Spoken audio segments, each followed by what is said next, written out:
My name is Morgan, 35 years old, and if you ever assumed the toilet paper industry was just for squishy tenderfeet, Jamie and we inherited an empire of necessity from our folks. Beneath but above all, they also left us a legacy which today we are committed to developing. In one of America's vibrant urban centers, I operate our flagship operation, and Jamie runs another branch a city or so over. We are a pair, no doubt. However, miles and obligations hold us in another situation on maximum days. But when Jamie comes round, we don't just discuss numbers and projections. Then we pause and wonder at the beginning of it as well, where our mamas watch down on us praying that they too are pleased with what from above is occurring. The branch was ticking over happily with me in charge, and my number 2 Ryan to back me up. Ryan is one of those almost mythical creatures, not just because he gets the job done, but he also gets me. His grin. Morgan, this concept is gonna take us to the moon. Me with, well, let's not start measuring ourselves for rings just yet.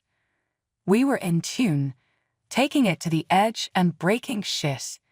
ENTR, B/fresh-faced and keen as mustard, technically our new sales director. But that man was all in their head, for he could talk them into believing the sky were full of shit and yen, not blue. Soon, his professional charm crossed over into personal territory, and he went all the way in on me. Morgan, we are not only creating ripples here. Tsunamis. Maybe this should be a permanent partnership. His eyes met mine and did not waver, a touch of defiance in his voice. Thinking he was joking, I laughed. Blake, you never fail to shock us. Running for president next, that's what. Yeah, right, he said with that cocky smile. We're dynamite together. The point we have should not be lost. It was a very weird offer, but I was used to being the one taking those kinds of chances. Well, I said with an uptick in my voice after realizing how ridiculous it all sounded out loud, what have we got here, Blake? In many ways, that handshake solidified not only our collective fate, but it was a sort of second act for the company as well. We got a huge sprawling house. You know the kind, like those palaces in magazines where people fold themselves into spaces to take pictures, and we were folding ourselves onto our corners. Our days were long, filled with love and the labor of one seeking greatness. A room full of luxury around us. Things were great, better than I ever dreamed they could be. 1 year inside of our whirlwind life, and then the news dropped on us, unexpected. I was expecting. I was over the moon, bursting with some form of joy you only read about in books and never really understand until it hits. The plan, or lack thereof, Blake, being the master strategist that he has presented a new plan. Cam, listen, this kid has more than earned all of you. Why do not you just for a bit step back from the hustle? His words hit me sideways. Step back and do what, Blake? Don't just sit around talking to my belly. He smirked, the smooth one. Not just that. For the MVP he will be preparing, it's temporary. I'll tell you all about it, I swear. I think the way he said it made me give in right then. Fine, but do not turn my branch into a circus. I was half joking, though mostly serious. While Blake literally picked up the reins in this branch that day, I was fully committing to pregnancy. We had some bumps along the way, though. The clinics felt like my second home, and every visit was nerve-wracking. After a grueling 6 months, mobility started to get difficult. It was like a marathon effort even for simple things. The rest of me except my body wasn't mine anymore. I was slow as a snail, but I said, guess it's just me and you, kiddo, slapping my belly, becoming more used to this slower stride of life. It only got worse for Blake, but his hours, so crazy. The nights at the office became habitual, his voice on the other line forever tired. Babe, It's slammed here. Another all-nighter might be needed. Concern still lingered, but Blake just had a way of not worrying. Don't you stress, Cam. It all for us / this shit is so confusing. That future you know what? To hell with them. Do you and the baby. But I desperately wanted to be wrong. But each don't wait up tore something small, and I stirred in the night wondering if this was how it went. But when I sat alone in that too big, too quiet house night after bleak winter night and the loneliness penetrated my flesh till it ached, eerie sounds of unfamiliar tappity taps and koshti coughs, I dialed him up to hear fixed words flowing from his practiced lips. Blake, this is not so simple 5 minutes. Seems like I am in this alone. He was quick to soothe. Doing what has to be done, Cam. Honestly, it WILALBEWORTHIT. We 3, we're the cats who will melt all your cream. This was a little reassuring but also not, and I hung up feeling comforted, yet disturbed at the same time. The balm to my worries resting softly in Blake's words, though deep down things of a change struck quietly on the misty breeze, with an eerie sort of whisper that maybe it wouldn't always be WE traveling this path together. That's what I was doing one day when the doorbell rang. I slowly made my way to the door and opened it, revealing a very somber Jamie. Hey Jamie, what brings us here today with a sweet breeze of wind? Trying not to sound surprised, I said hello. Needed to see you, Cam. April 2019 time. Midday location Lincoln, Nebraska. Psalm sat the phone rang. Psalm's attention snapped from his Bible to the ringtone pulsing on our cell phones. Got this guy on my door proclaiming that he had deacon. We've got an issue. What? I recognized the look on his face. It was that something more than family time catch-up time thing. We were snuggled on the sofa, and he was sitting across from me all stiff like a rod. Spit it out then. What's up? It's the business, Cam. The numbers are looking grim. What's going on over there? In his human voice, with that steel edge he only used when it really mattered. Rubbing my seemingly restless belly, I sighed. Blake's been handling things. He said it's all good. Good, Cam. It's far from good. Asterisk sales decrease. Orderly delivery. Where's he been all this time? Jamie was getting red in the face, gesturing with his hands.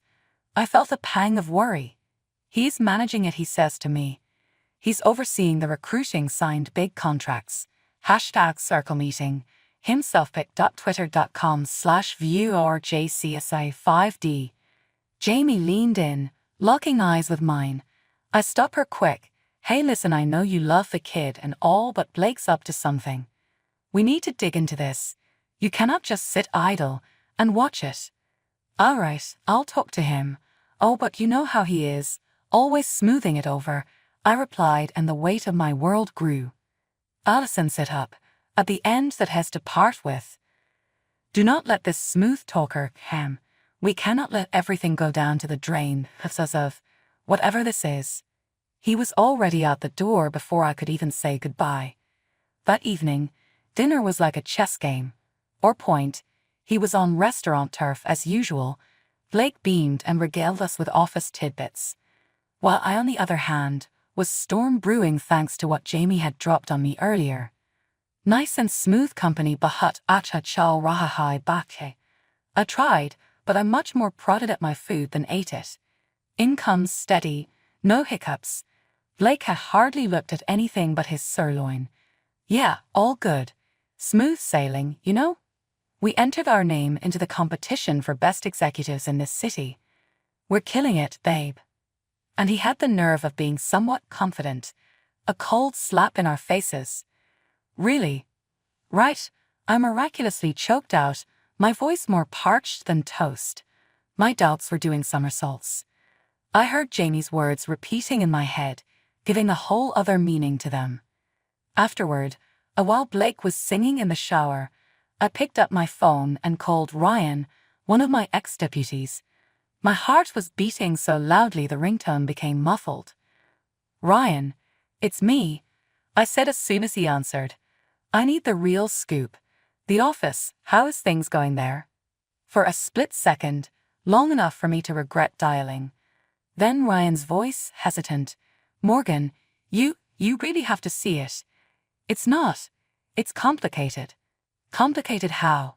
I pushed. The frustration was seeping through. Ryan was a vault, unlocked slightly to tell me enter. Getting out of bed was literally like trying to strip away from my own shadow, thick and choking with sadness. It was a day, but not just another one. It had inscribed in it that resolution of this mess I'd been pulled into through my office meeting issue. I poured coffee into a cup in my hands, but they trembled and the black liquid was like somber thoughts bubbling away. "Morning, love." Blake's voice was too loud for the silence of our kitchen. Too cheerful, too self-absorbed. My heart was pounding against my chest like a drum, and I forced a smile. "Morning. Busy day ahead. Always. It becomes bigger and bigger. Whirlwind, high-stakes readers." That full of shit attitude spread his chest, so he looked like a rooster in a henhouse. I nodded, my brewing storm safely hidden underneath that facade of calm. When Blake got off work, I waited for him to leave the house before getting into my car. The drive to work was a blur, my hands death-gripping the steering wheel. The closer I came, the more reality hit me. This was it, the moment of truth. Ryan stood nearby, the lines of his gravity pulled tension more pronounced on his face. He greeted Morgan as if the walls were listening in, a low whisper. I so nodded and led me to my office. She felt like an intruder in a foreign, sterile room. "It's bad, Morgan. Simi worse," he stated, moving them around like a crooked card dealer. As our team dug into the data, what was truly a disaster revealed itself. Blake's been creative in the accounting, and his team, my god, a bunch of cronies with no idea what actually goes on here. Ryan's voice was thick with disgust, fucking bleeding us dry. I felt the anger boiling in, like a Vesuvius waiting to pop. And the contracts? Please tell me we have not blown the Ryanson account. Silence of Ryan was an answer louder than any words. Ryan dropped the biggest bombshell of all, one that hurt me to my core as we continued down this path with revelations about what state is your company. "Blake's never here, Morgan. The bastard. In fact, he ain't here now." His voice was angry and disbelieving. When I found out about that, it honestly floored me. Anxious, I pulled out my cell and dialed Blake. His voice echoed in the speaker after a couple of rings. "Hey, babe, what's up? Where are you?" I inquired, calm on the outside while a storm was brewing within. "Drowning at the office. Where else would I be?" He sounded casual, too casual. I hung up and looked to Ryan, my determination solidified.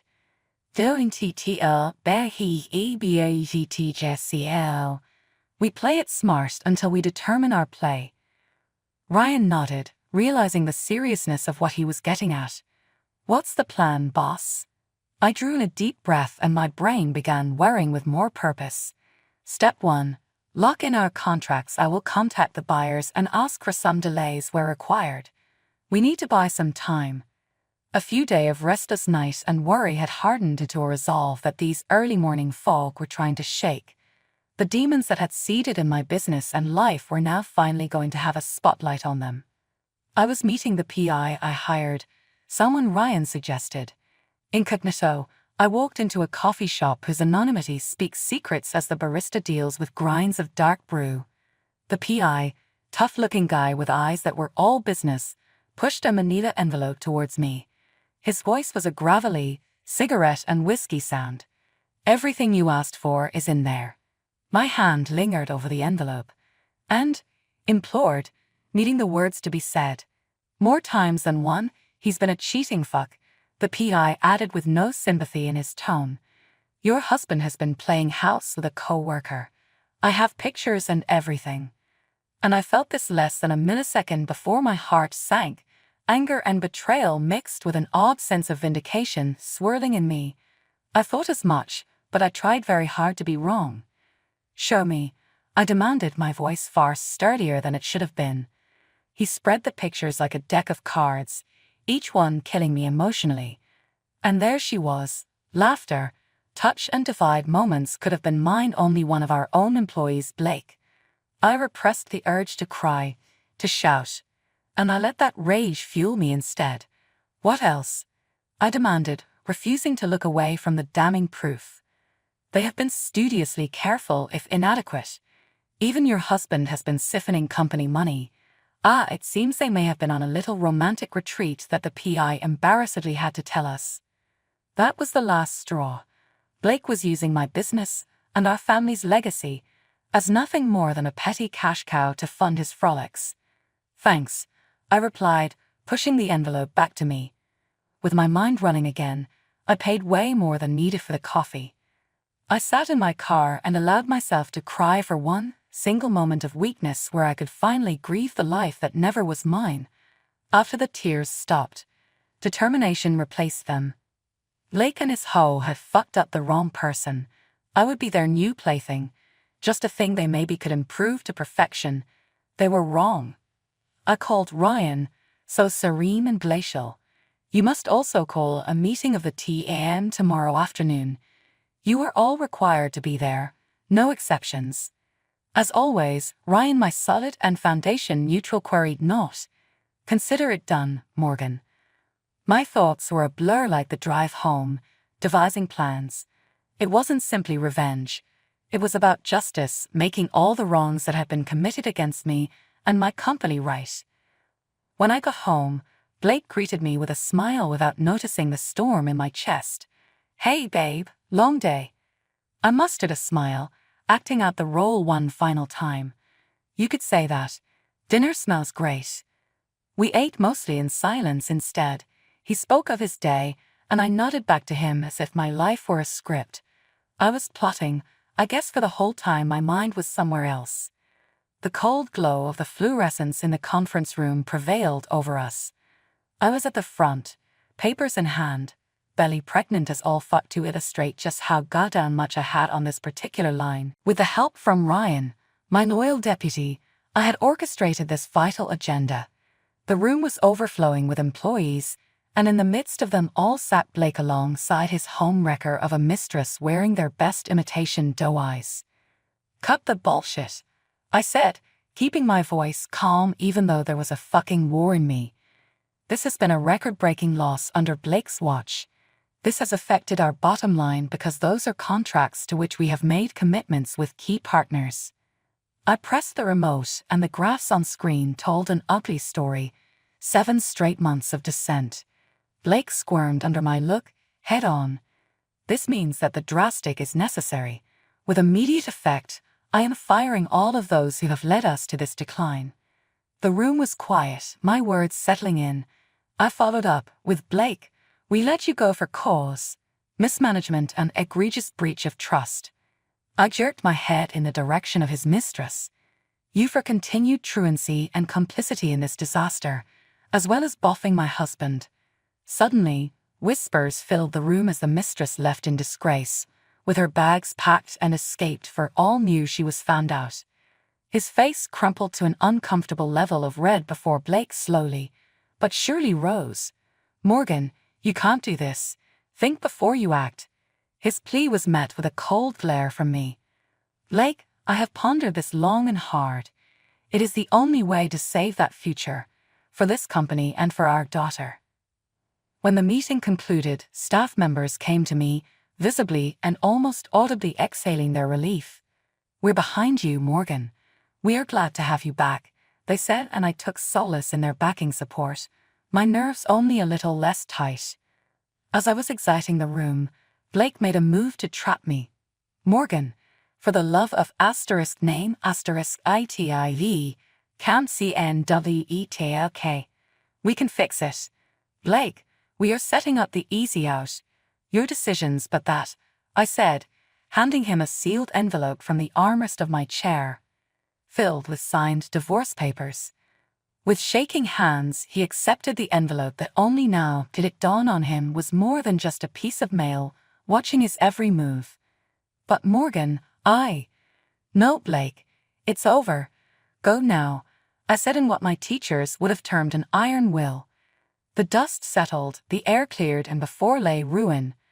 My refuge, the company, has faced our ruthless storm, but it was time for resurgence only to bring what happened back. The next morning when I entered the office, it was with a new step, one of confident resolve. Ryan was waiting when we arrived, an arsenal of paper unfurled across the war room. Heiner looked up as I came in and nodded knowingly at me. "Morning, Morgan. Ready to start fresh?" In fact, Ryan's voice was both a pep talk and heavy with the work facing everyone. I threw my bag onto the street and started rolling up his sleeves of my jacket. "Let's get to it. We have a mountain to climb." Number one was clearing up damage. Those close to bailing on us themselves. I led, earnest in my tone yet apologetic with eyes that seemed hopeful. "Listen, I know we've really dropped the ball here, but rest assured that whilst it's taken a little while, this time I'm back in the saddle and ready to put things right." This was me on my phone addressing our biggest customer at Thompson, no relation, just two lucky owners of awesome surnames. And of course he was hesitant. "Morgan, your shop is a shadow of itself." "Yes, I do, and I'm not trying to excuse myself. I'm here to offer solutions. Let us show you that we are still the company you loved and trusted." He sighed almost an eternity later. "All right, Morgan, we'll give you one more shot. Don't let us down." The conversations walked on a tightrope, one by one, negotiations and reassurances ready to tip over at the smallest miscalculation. After that, it was always a celebration to retain each client, soothing the still open wounds of betrayal. Ryan and I then began our conversation with the team. The room was quieter now, lacking a background buzz of productivity. Now, the few employees that were left felt confused and uncertain of their fate. "You all have been through a lot," I said to the gathered team, my voice echoing in the mostly empty office. He'd been tied up, gagged and hung, dangling from the gently swaying tree above us. "But I can tell you this, we will rise stronger than ever." A murmur of assent swept the room with a spark is something like hope igniting in their gazes. "We are all in this together, back to basics and focusing on what made us great," I told them, each looking into their eyes. The team banded together, the mission reborn. We threw ourselves into work, days blurring into nights as we navigated our path towards security and prosperity. The moment my baby boy Jesse was born, he instantly became everything. We came to the conclusion that working from home was us best, sustainable, balancing taking care of a newborn and steering my company back on track. My rock in all this chaos, Jamie also began to make more and more appearances. Not just for work anymore, but something about him being there was clearly doing us good. "And sis, you are not alone. We're a team, remember?" At the threshold of my door, grocery bag in one hand and toys for Jesse in other, he'd remind me every time. The clean-cut divorce from Blake, which was long overdue. The court not only awarded me the divorce, but they also nailed Blake on his cheating. He had to pay back every penny he stole from the company for all suffering his actions caused. "I'm sorry, Morgan. Please, I beg you to give me another chance since," he begged, trying anything that would work. But my mind was made up. Jesse needs a hero, not an adulterous bitch for his mom, I said before exiting out of that chapter in my book. Besides Samantha being there for me in the beginning after Lib was born, and I learned how to properly hold her with the help from Nanny. With half days, I could spend my mornings with Jesse and the second part of my day working. It gave me a peace and focus that I had not experienced in some time. Building the trust is much more difficult than you could ever imagine. I learned that the hard way. "Ryan, we are getting our ship in shape," I declared over another of the many video calls to my deputy. "I am done with blind faith. Any decision that needed to go ahead, and it came before me. Clear as crystal, Morgan." Ryan always found a way to be supportive, one hand holding the other in his since unwavering loyalty and sturdiness. The company wasn't only afloat, it was doing better in ways I had not thought attainable after such betrayal. It was a time of shifting seasons, and soon the next chapter in my life. Where he once felt like the walls were closing in around him was now a utopia of serenity and growth. What was now making the rounds at the water cooler wasn't stock or mergers, but karma. Mistress of my ex-husband, cast off, abandoned, divorced, cautionary tale for karma. His phone vibrated a few times, Blake calling him for days on end, the toll and pattern making his name appear occasionally on screen in flashing red make or break fonts, as doubtless he was begging to be one of many last chances. After a few tries, my conviction only gathered in its momentum so much as that it all ended with me hitting block for the very last time and cut off the past entirely. And Jesse, his vibrant laugh and limitless energy lightened up my apartment so completely that I could no longer see any of the darkness left over from those turbulent years. Every day with him was as if he gave me a gift, took me on an adventure and created the future filled of love, good values for us to grow from each hardship.